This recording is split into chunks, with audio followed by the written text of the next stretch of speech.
protection, leadership, and whatever, all those good things. But there is something about motherhood. Motherhood, it's deeper. Fathers do care. I care for my children, but there will never be anything as deeper as it happens with the mother. And we're going to explore a little more about it.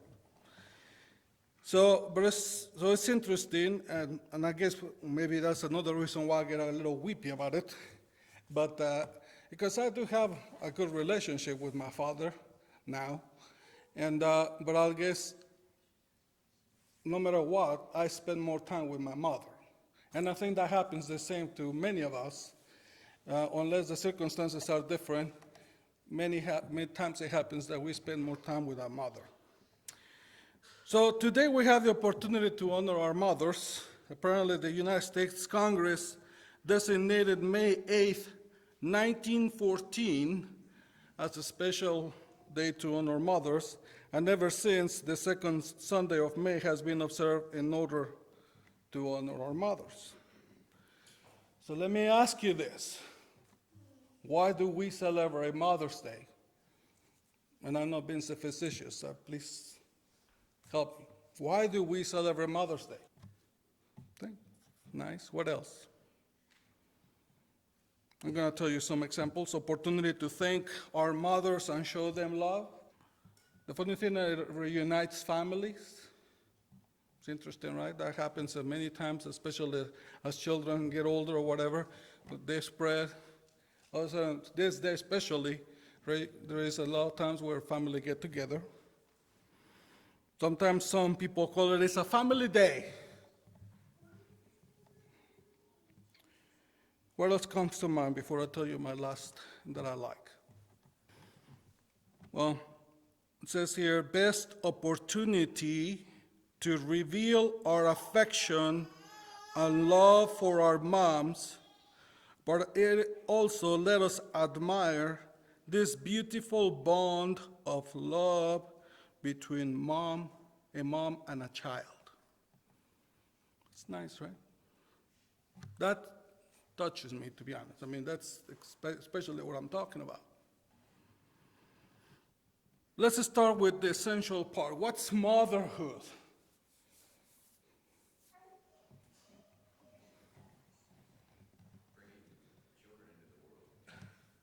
Beautiful. The dictionary says the state of being a mother. That's all right to me. It says here, a person enters motherhood when they become a mother. This most commonly happens when their children is born, but it can also happen through adoption or by marrying or becoming a partner to someone with children. Somebody had a little better definition, or I guess more generic view of motherhood that said, motherhood is exhausting, inspiring, soul-sucking, and purpose-giving.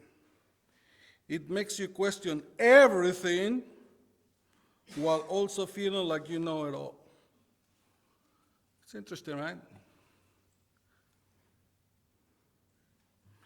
Let me tell you other motherhood quotes. Rest easy, real mothers. The very fact that you worry about being a good mom means that you are already one. Being a mother is learning about strengths you didn't know you had and dealing with fears you never knew existed. A mother understands what a child does not say.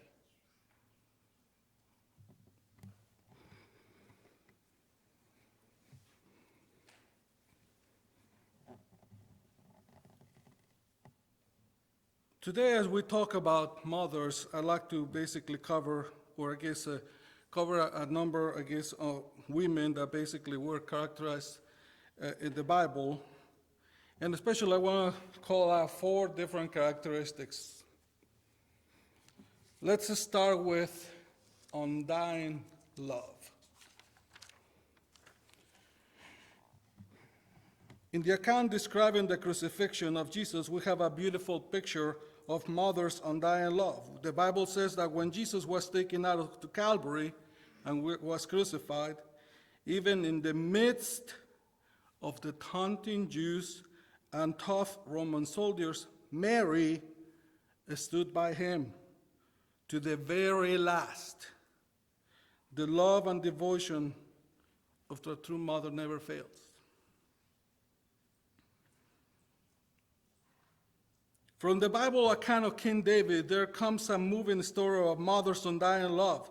It is a story of Rizpah, wife of King Saul. The account in 2 Samuel is full with cruelty and revenge.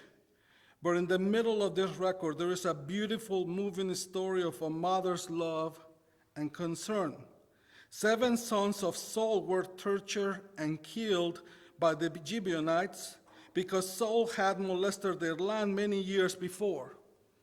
David permitted the Gibeonites to seize these boys, offspring of Saul, and put them to death.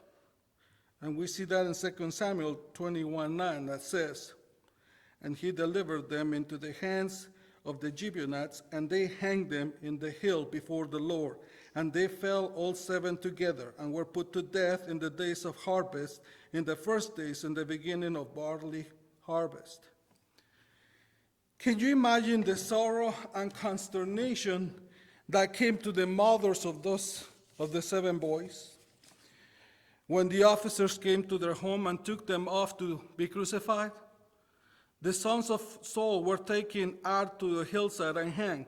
But as the darkness fell on the evening of their crucifixion, Rizpah, the mother of 2 of the boys, journeying to the barren hillside, spread a blanket over the ground and stayed by her sons there for several months to drive off the birds during the day or the beasts of the field at night. We find that in 2 Samuel 21:10. It says, "And Rizpah, the daughter of Aiah, took sackcloth and spread it for her upon the rock from the beginning of harvest until water dropped upon them out of heaven, and suffered neither the birds of the earth to rest on them by day, nor the beasts of the field by night." Only a mother could have done this. There's somebody called Norman MacLeod, a preacher from Scotland, that tells of a Highland widow who was evicted from her home because she could not pay her rent. She started out with her only child on a walk of 10 miles to her nearest relative on the other side of the mountain to see if she could make her home with them. It was the month of May, but by the time she reached the mountain, a snowstorm set in, and as the night wore on, it increased in intensity. The Scottish preacher says that the next morning they found the mother cold in death, but beside her, wrapped in the mother's outer garments, they found the little child cozy and warm. Not every mother has been so loyal, but a true mother's love is steadfast even to the point of death.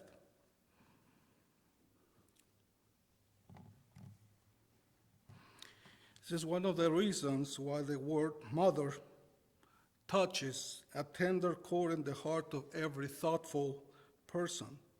The very thought of our mothers carries us back to childhood days. We think of love and tenderness and watchful concern. And all of this makes us feel like bowing our heads in honor to our mothers. Undying love. Let's talk about untiring sacrifice. Untiring sacrifice speaks of a mother work and strive for the welfare of the family. One of the most expressive pictures of a mother's care to be found in the Bible centers around Hannah, the mother of Samuel. After dedicating the child Samuel to the Lord and to the work of the temple, Hannah left him to Eli, the priest. But her care and concern for him did not end there, for we read, moreover, his mother made him a little coat and brought him to him from year to year, when she came up with her husband to offer the yearly sacrifice. So each year she visited Samuel and presented him with a little garment that was woven by her own hands.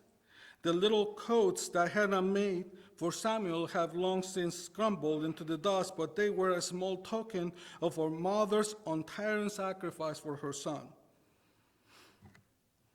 As we know, devoted mothers make many, many personal sacrifices. In fact, when a mother in the first place goes down into the valley of the shadow to give birth to her child, she does a great personal sacrifice. She endures travail in order to bring new life into the world.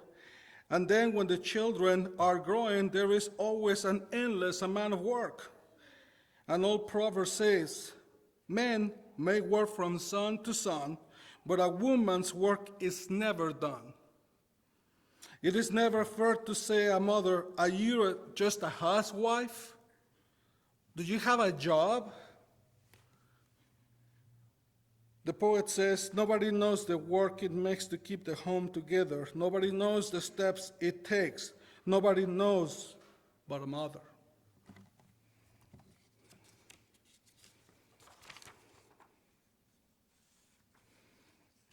Even with the convenience of some of the newer gadgets and household appliances, motherhood is far from easy. Most mothers must serve as a cook, housekeeper, seamstress, nurse, doctor, lawyer, counselor, peacemaker, purchasing agent, and teacher. Our mothers generally cook and serve an average of 1,000 meals for each member of the family each year. And then there are dishes to be washed and windows to be cleaned and rugs to be vacuumed. And it seems like there is no end.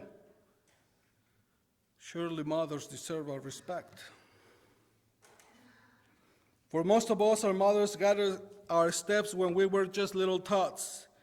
They read stories to us as soon as we were old enough to look at pictures. Mother kissed our hands when they were injured and hurt. The little poem says, who will want to help me when I fail, and will some pretty story tell, or kiss the place to make it well? My mother. Let's honor our mothers because of their untiring sacrifice. Any thoughts so far?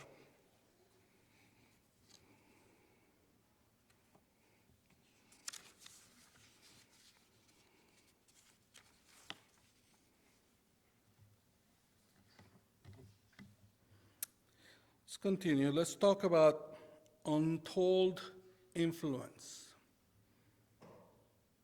Moses was adopted into a pagan Egyptian household, but the Bible says that when he was come to years, he refused to be called the son of Pharaoh's daughter, choosing rather to suffer affliction with the people of God than to enjoy the pleasure of sin for a season.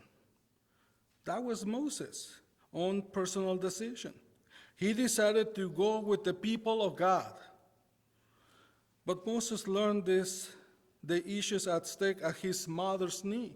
The influence of Jochebed in the life of Moses during his early years was so great that all his training in Pharaoh's court could never erase it. There are many factors that influence our lives: genetics, associations, environments. All this contribute to the sum total of our personalities, but all the factors that influence our growth and development, the influence of a mother is the most unique and outstanding. In fact, the influence of a mother is so great that a saying goes, the hand that rocks the cradle rules the world. The influence of a mother on her children can never be overstated. The influence and prayers of godly mothers have been a blessing and inspiration in countless lives.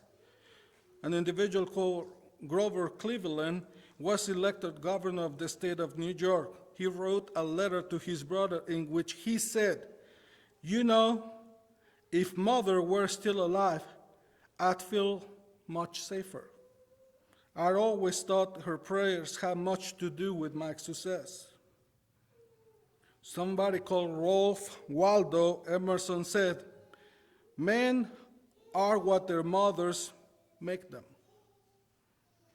Abraham Lincoln once declared, "All that I am and all that I ever be will be, I owe to my mother." Every mother has a tremendous opportunity to influence her children for God or against Him. No one else is as close to a little child during the tender and formative years of life as the mother.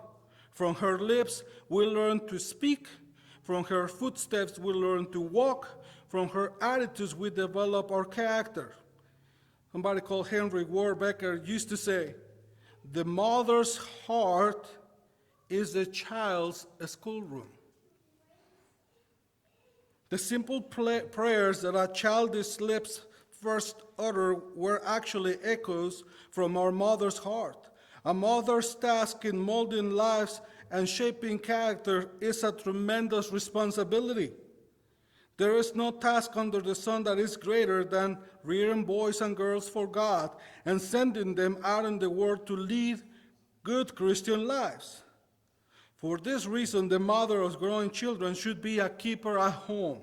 Titus 2:5, it says, "To be discreet, chaste, keepers at home, good, obedient to their own husband, that the word of God be not blasphemed, and preferably not working at some job outside the home."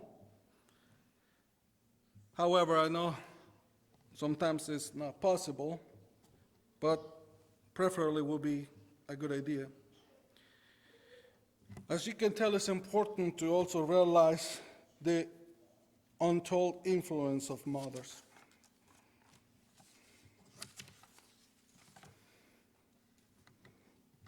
And lastly, let's talk about unfailing faith. When the Apostle Paul was preaching in Lystra, he met a wonderful family, a young man named Timothy, his mother Eunice, and his grandmother Lois. A number of years later, Paul reminded Timothy that his faith dwelt first in his grandmother Lois and in his mother Eunice. We see that in 2 Timothy 1:5. "When I call to remembrance the unfailing faith that is in thee, which dwelt first in thy grandmother Lois and thy mother Eunice, I am persuaded that in thee also." This doesn't mean that a child inherits faith. Every individual must make the decision to serve Jesus Christ for himself, but there is a very definite advantage in having a Christian heritage.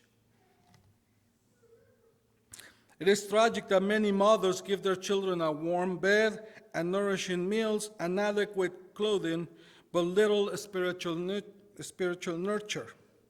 A true Christian mother always provides for the spiritual needs of her children, as well as for their physical needs. Eunice taught Timothy the Holy Scriptures. He had known the Scriptures from childhood, and Paul says it was this what made him wise unto salvation. The concerned mother begins early to impart religious faith. She plants the law of God into their young minds constantly. Many of their words may be forgotten, but impressions will be left at that time can never erase. A young girl lay on her bed with what proved to be a fatal illness. She was the only child and the idol of her parents. She got everything she wanted. The doctor called, and after examining the sick girl, he whispered into their mother's ear, the girl sensed that what he told her. She said, "Mother, you taught me how to dance, to dress well, how to conduct myself in the world. But one thing you failed to teach me, and that is how to die."